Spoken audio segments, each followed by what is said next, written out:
Hi, everyone. Welcome to the MBV podcast. I'm Jeremy Gardner, and this podcast is hosted by mindbodyvortex.com. This is a place where we go deep into the mind-body experience, better understanding who we are as human beings and how we can live a life filled with more passion, more love, more excitement, and just a little bit more joy in how we get out of bed every day and how we live our lives. So today we are talking about yoga, and this is a very interesting concept that dates back way into our past and has evolved with us over the years into something that has become kind of this modern form of athletic training, self-therapy, transcendence, meditation, and that embodies just an amazing, well-rounded aspect of kind of personal development as well. And one trend that I've seen kind of popping up a little bit all over the place more recently here in Quebec is SUP yoga. And SUP stands for Stand Up Paddleboard, which is exactly what it sounds like. It's yoga on a paddleboard on water. This is all about being in nature, being in touch with yourself, being in touch with the water, the waves, and this is an invigorating form of yoga. This is why this is becoming such a popular form, alternative form of yoga, and I had the opportunity to connect with Echo Aloha. And this is a company that embodies the culture, the philosophies of not only yoga, but some of the surf culture stemming from Costa Rica and Hawaii. Pascal and Jonathan teamed up to echo this culture from Hawaii here into Quebec. Now they are teaching this style of yoga in lakes and pools, and also traveling a little bit all over the world to kind of incorporate various aspects of this culture and this evolving style of yoga. And I had the opportunity to actually connect with Pascal and get on a paddleboard. And I must say, this was a very awesome experience. Very unique way of experiencing body movement in yoga. You're in touch with yourself, and you're also in touch with kind of the sensations of the body, which activate some muscles that I didn't even know existed, but left me invigorated, full of energy, and kind of curious to know where this practice came from and why this was such a fun experience, you know. So today we're talking with Pascal from Echo Aloha. Let's go. So Pascal, what's up? Thanks for joining us. Nice to be with you. I've had a lot of fun learning about Echo Aloha. Yeah. You guys have been up to a lot of exciting things and a lot of different things, you know, combining yoga and travel and lifestyle. So can you tell us what is Echo Aloha? Where did this come from? I guess Echo Aloha comes from both my background and Jonathan's background. He's a kite surf instructor on top of his other talents, kite surf instructor and windsurf instructor. And so when there was no wind, he would give instructions with a paddleboard. And he's done that all around the world in Cape Verde and Australia, San Francisco, and St. Lucia. So literally around the world. Yeah. And as for myself, I was living abroad for almost 14 years, living in Costa Rica for a few years, then Peru, then Australia, then Hawaii for 8 years, always surfing. Yeah. And at some point, paddleboarding kind of became more popular about 10 years ago when I was living in Hawaii. Mm-hmm. And so I picked that up. And when I came back to Quebec, we decided it would be a good way to bring the Aloha with us. And so it's sort of the echo of the Aloha that I brought back from Hawaii. That's awesome. I love the name.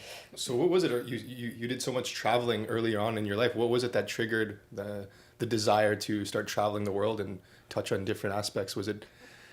I don't know. I was obsessed with wanting to learn to surf. Okay, yeah. A little girl from Abitibi-Témiscamingue. Yeah. So where did you start surfing? Here in Quebec? No. That was in 2003. So it was 14 years ago, over 14 years ago. And there wasn't any surf behind the boats or river surfing or none of that. Nothing. Barely anyone that I knew surfed. And I don't know, I saw it in magazines. I was really into snowboarding and longboarding and wakeboarding. And so I just thought I need to do this. And I knew I was going to become obsessed with it. That's amazing. Yeah. And took a one-way ticket to Costa Rica and came back when I could surf. Yeah, there's a long it's not something you pick up right away, right? Surfing? No. No. No. You need patience, and that's why the reward is so much better. Okay. It's really rewarding when you're able to actually dance with the ocean rather than fight with it. Mm-hmm. Yeah, and that's a lot of things come up. Yeah. And So when you went to Costa Rica, and that's where that's the first time you actually touched a surfboard? yeah, Okay. and How was your first experience there? actually I went there, and then someone told me, I'm going surfing in Nicaragua this weekend. I'm like, you're going surfing? I want to go surfing too. Can I go with you? Yeah. And so I was 21 then, and my mom, I just wrote her an email. Facebook wasn't there yet. Yeah. And I wrote her an email. I'm going to Nicaragua. Talk to you in a few days. And so I laughed, and she freaked out. Yeah. And right away, I just took a tiny board and went into the ocean, into this place where it was all closed out, so it's not really surfable. Got beat up, didn't mind, didn't know what fear was, and came out with veins almost popping out of my forehead out of exhaustion. And after that, that was it. I was hooked. That's and I amazing. went and bought myself a surfboard, and I was traveling around Latin America by myself with the surfboard under my arm, no board bag, and trying to get into any kind of waves I could. Unbelievable. Yeah. So that surfboard became kind of a ticket to kind of keep touching on. You were in Australia, so the interesting thing about surfing is that it touches on so many different cultures. Yeah, it touches upon so many cultures, and it's also a subculture in itself. Mm-hmm. The culture of surfing is something that has similarities no matter where you are in the world.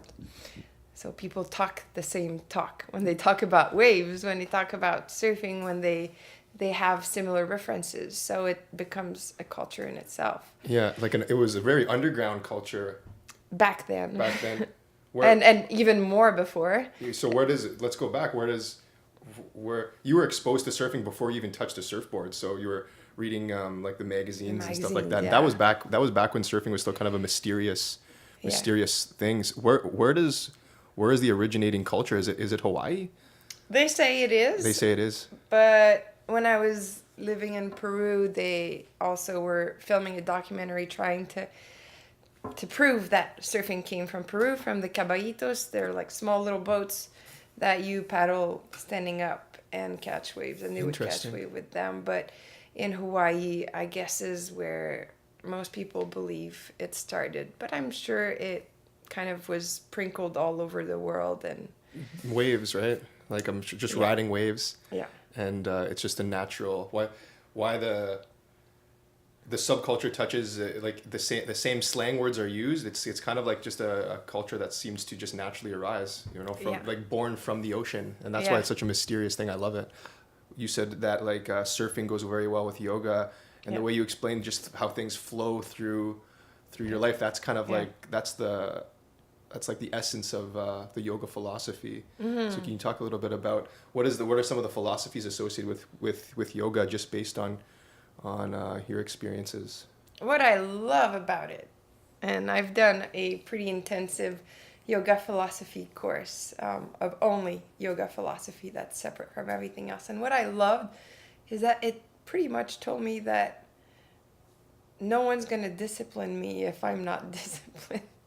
It's sort of my choice to take it where I want, and I've never liked to be told what to do. So it really works with me. Yeah. And it's really me that benefits when I do have the discipline, though. I've noticed it comes and it shows up in every way in my life, in manifesting things that I wish for, and just manifesting peace within myself is when I'm connected to that.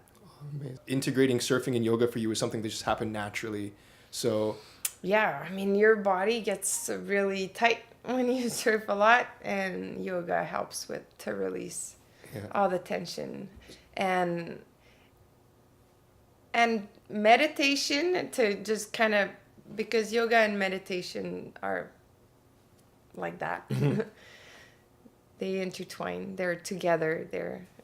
it depends on your own practice. But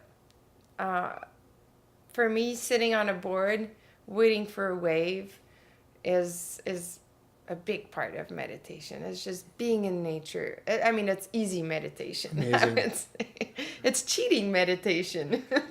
Yeah, and that's what I find. That's what I find very interesting about the concept itself, is that it integrates. It's like a modern kind of evolution of yoga, but it integrates all of the like super intriguing aspects of it, and it's more of a lifestyle, like more of a lifestyle brand that I see you guys working on. So, what is it over the last couple of years? What has it become?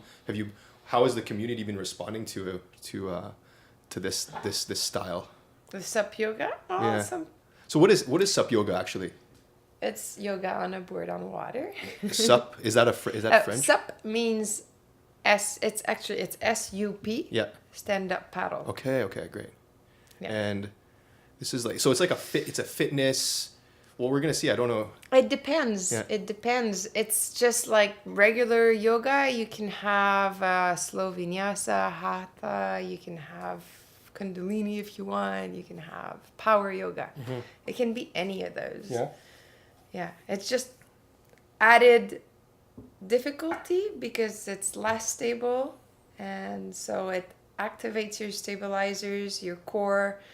It's a lot of people have taken our classes because they had a ankle injury that was sort of repaired, but they needed to build strength, and so they started doing paddle yoga, and it helped with rebuilding all the small muscle around the area. And I lost my train of thought. But it can be any kind of yoga. Really? And it's got a very relaxing aspect to it. I would say even more so outside. Yeah. Because you're within nature and the elements.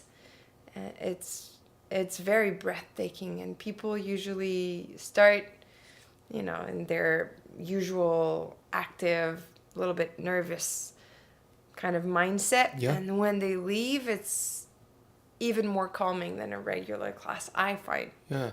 Well, because all your muscles are activated when you're on a paddleboard, and the relaxing aspect of being outside, of having the water rock you, maybe putting your hands in water, feeling, kind of diving into the element of water and the fluidity and the letting go, and all of that is very cool. Is very unique. Yeah, so it triggers you to be in touch with your environment, and then you can slip into like more of a relaxation. And people are not thinking about their grocery list or or everything else, because they're just thinking about being on the board, and it kind of takes away the mental stuff, at least for the few. Which is why doing yoga by yourself at home doesn't. It's kind of that's not a good way to get started, right? It's always good to do with other people, but if you're incorporating that like nature aspect, and also you're kind of your body has no choice but to be in touch with the environment. Mm-hmm. It's a perfect way to enter a yoga session. So that's awesome. Yeah. So so today, what are you guys focusing on right now? What kind of classes are you offering? You guys are pretty mobile, right? So we've got a lot of different locations, but we have places where we're at all the time, and then we do a lot of private parties, corporate events. We drive to people's houses and hotels and and we bring yoga to them, or fitness, or paddleboarding in general, or any kind of activity on water we can bring to their home. That's a great activity. But we do a lot of fitness now on the board. Okay. Especially in the pools. It's been what's worked the most. Yeah. Yeah, people are really interested in the fitness aspect. Yeah. But outside is more yoga, inside is more fitness. Great. So it's kind of just taking shape based on you're interacting with different types of people. What surprised you the most about people getting involved in the course? Like you said, when people leave, they're a lot more relaxed. But are there any other things that people that didn't know that they were interested in, like yoga, are kind of like they're discovering it through this? Well, we've had a lot of people that had never done yoga, never done paddle boarding, but are interested in trying paddle yoga or sup yoga a lot. And because people have this idea of yoga being too spiritual for them. Okay. And it's a good entry into yoga, and then after that they can go and explore on their own on deeper levels, because we always try to sparkle a little bit of philosophy in each of our, well, I can't speak for all my instructors, but I always try to sprinkle some philosophy to get them to start to sort of think a little bit about that's philosophy amazing. And connect it with their lives and their practice and everything. And that's like the skill. That's what I've noticed. That's the skill that comes with the skill of being a teacher, is learning how to slip it, like kind of get that philosophy as a part of the experience, because not everybody's open to it, but if it becomes a part of the experience, it's something that they can walk away with, and that's what can become surprising for people that get into it. So you don't want to scare them right away. Exactly, and that's what it comes with, the skill and maturity as a trainer. That's why a lot of the more advanced trainers have a very approachable way to connect with their students. And some of the earlier like when you're just learning yoga, you're trying to just kind of it can be kind of scary for people to get involved, because they're not on that level, and they don't understand it. They might not. When you talk to them about chakras, they just not a good place to start. What are you talking about? Energy center, but it's super fascinating. But and the third eye, what is the third eye? If someone's never done yoga, no one knows what the third eye is, and it makes no sense to them, and so kind of have to find ways to get them. Well, the best way is it's experiential. So once you start feeling these differences, we have that natural curiosity where we want to start investigating, like, why do I feel like this? And then that's how I started. I started with Bikram, and I really don't like Bikram now. Sorry. You started with Bikram. Yeah, I started doing Bikram yoga because it was hot, it was physical, and I could connect. And then I was like, oh, I'm curious to see what else is out there now, and I never want to go back to Bikram now, and I'm not interested. I don't want to talk against it, but to me is really only based on physical. Okay, what Bikram is it hot yoga? Is it it's always? The hot yoga, the same, I think 26 poses that you repeat. Yeah. And there's no philosophy. Everybody says the same exact speech all the time. Mm-hmm. So what is it about where did you start getting deeper into the philosophy of yoga? In Australia. Yeah. I stumbled upon a deal. It was like $20 unlimited or something. Nice. Unlimited philosophy for $20. For yoga classes. And so I went into this, it's called Power Living, and it's power yoga with a little bit of heat, but just enough so that it's comfortable and you break a little bit of a sweat, but no crazy heat. But they always would sneak in this philosophy, and it was a philosophy that I could relate to. It wasn't out there. It was just sort of bringing a bit of the yoga spirituality that was combined with our everyday life, and so it just felt like I could apply what I was doing in my life, what I was experiencing in my life with that class, and make connections. And so that's who I had my first training with. That's when you started feeling something a little bit like more of a connection. Yeah, it made sense. I have a background in human communication. My bachelor and my master's degree is in human communication, and it's understanding the person within the society. And so that's sort of what this type of connection they were drawing upon. So it made a lot of sense to me. So yeah, what do you guys what's next for Echo Aloha? Are you guys just kind of letting things flow, seeing what goes? It kind of, when I talked to you last time, you mentioned how it kind of took off a little bit quicker than you guys expected. So that's always exciting, right? So yeah. So from a business point of view, what has been the experience just kind of moving on into like the entrepreneurial side of? Yeah, it's really exciting. Yeah. It's kind of something new. I like to have new projects all the time. And so I'm learning. I had my business in Hawaii that I was doing first part-time and then full-time. But I was working by myself and I wasn't pushing the way we're pushing now.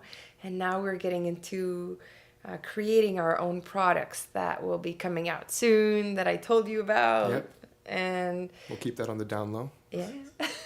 Coming soon. Stay tuned. Yeah. Very exciting. Oh, very exciting. Nothing like it out on the market. Yeah. Can you give us a little hint? I know what it is, but for the people listening out there, let's get them excited. A hint. Let's give them something to look forward to. It's round. And What's fun about it? It feels good. Let's just say that. Feels good. I like that. That's it. Nice. It's the best feeling. No. Okay, maybe not, but it feels pretty good. Cool. Yeah. So product. Yeah, that's product creation. Now we're building our own. We're making our own training. We're training people. deadly. For sup fitness and sup yoga eventually also, and to have employees is fun to see what their goals are, to try to meet them, to get them excited about moving along with us. Awesome. It's all of this that's new and exciting. That's amazing. Building something and working with other people, getting people excited about what you guys are doing. Yeah. Awesome. Yeah. So, how many employees do you guys have so far? Well, we don't have any. During the summertime, we'll have maybe 2 or 3 people full-time working with us.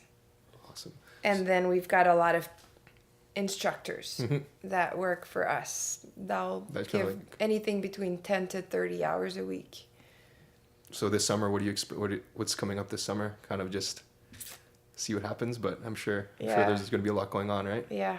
And other surprises. Other surprises, right? Wow. Yeah, we need answers and confirmations before. Okay, we'll have you.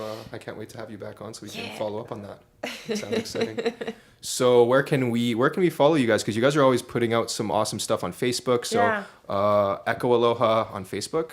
Follow us on Facebook. We've got a newsletter that you can sign up on our website, and follow our trips. We've got amazing trips to Costa Rica, Hawaii, and we are leaving in 2 days to come up with our next destination, which is also a surprise.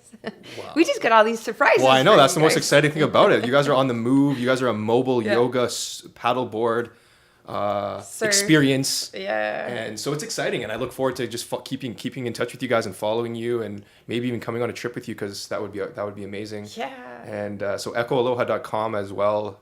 It's a beautiful website where you can kind of go learn more about Pascal and Jonathan. It's being translated now. Okay. To English. Yeah. They're based out of Montreal, by the way. Yeah. Cool. So yeah, thanks so much for this. I really enjoyed meeting you, and I look forward to keeping in touch. Thank you so much for having me. Great.